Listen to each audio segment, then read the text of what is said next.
1939, I started setting pins in Indianapolis, Indiana on the old spikes and rolled my first game with a cork bowling ball.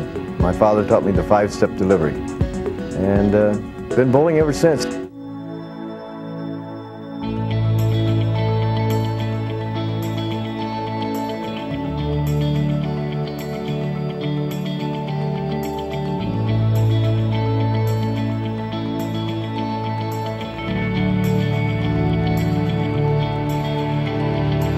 Well, something where along the lines that I've helped the Professional Bowlers Association grow, watch the bowling industry grow, and make it for the younger, make it better for the younger players that are coming up. I was a pioneer for the Professional Bowlers Association in 1958. Now I'm a pioneer for the Senior Tour in 1989, more or less, and those things are gratifying to me. Dad was the best. He's always been my idol since as long as I can remember. And you know, when he wasn't there growing up with us, I knew what he was doing, and it was all right because I knew what he was doing, and I knew it was for to make a living. And it's an honor to grow up with a father like that. We have time now to go back out to 53rd Street with PBA Hall of Fame bowler Dick Weber. How you doing, Dick? I'm doing fine, thanks. You're doing very well so far. What do you have for us now, Dick? Well, we've got some dishes down there, a little china. We were going to give those to the audience, but I guess you decided to bust them. All right, Dick. Okay. Here we go. Here we go. All right. It's a beautiful ball. He throws a... One of bowling's all-time stars is Dick Weber, a member of the famed Budweisers, and one of the most consistent performers the game has ever seen. Weber is the only bowler to have won PBA tournaments in 5 different decades. His love of the game doesn't prevent him having fun with it, though. In 1964, Weber was airborne, rolling a game on a special lane set up in an airplane. And in the 90s, he helped promote the fun of bowling on late-night network television. All right, let's go back out to 53rd Street, ladies and gentlemen, all night long. And Dick, are you ready? Yes, sir. What are you shooting at now, Dick? I'm shooting at a television. A television. All right, here we go. A television with a videotape of pins on it. Okay, here we go. Dick Weber shooting at a television set. Well, bowling on 53rd Street in New York City was something else. The first time was 1993, November 17th, and I bowled against a cake and lighted candles and brandy glasses and eggs and things like that. But Dave Letterman's a great guy to be around, and of course the crowd outside on 53rd Street, they make it easier for you because they're always cheering you on. Here we go. Here we go. What are we shooting at now? We're shooting a video camera. Oh, it's a video camera. Oh, this will be very exciting. All right, let's take a look at if I hit it. Dick Weber on the lanes. Very, very difficult shot. My first ABC league was back in 1942, and we didn't have junior leagues back then. We had pinboy leagues, which I belonged to, and then I graduated to an adult league with my father.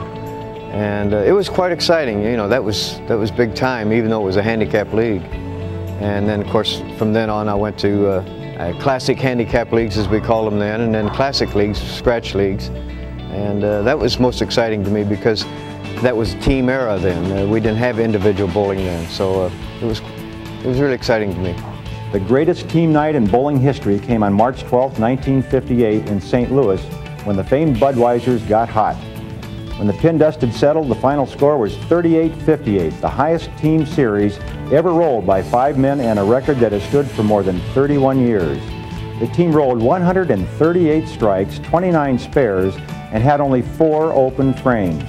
And what a team! Don Carter, Ray Bluth, Pat Patterson, Tom Hennessy, and Dick Weber, all in their prime. It was obvious to all that this was an outstanding team, and the future proved it. All 5 were later elected to the ABC Hall of Fame, and Carter, Bluth, and Weber are also members of the PBA Hall of Fame.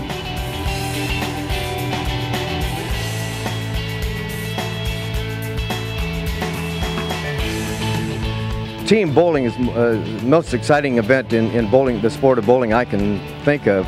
And bowling the Baker system just makes it that much more exciting. And with the horses that I had my spurs in the sides all through the qualifying and in the finals too. Oh, I have so many fond memories.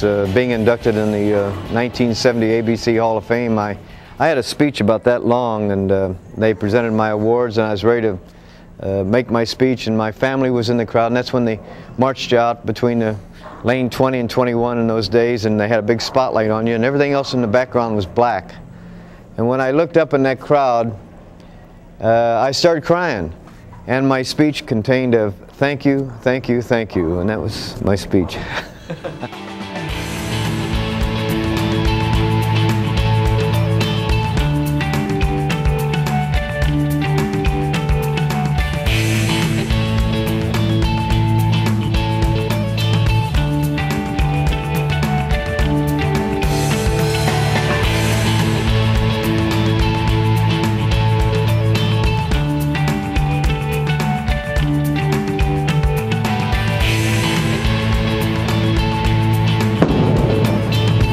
Hang on. All right.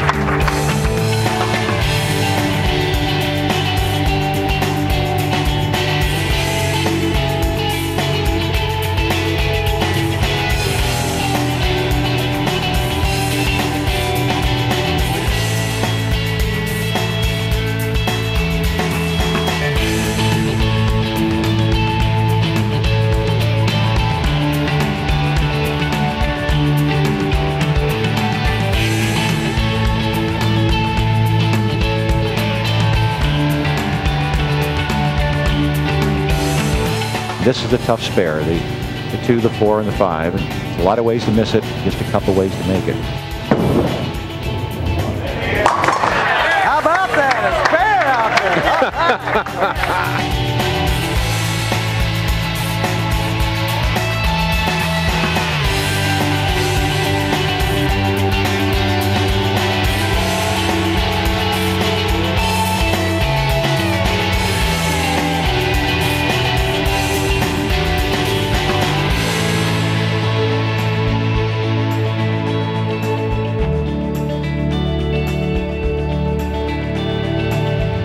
He has truly been bowling's ambassador of the century. Dick, we all appreciate it very much. Thank you very much, Chuck.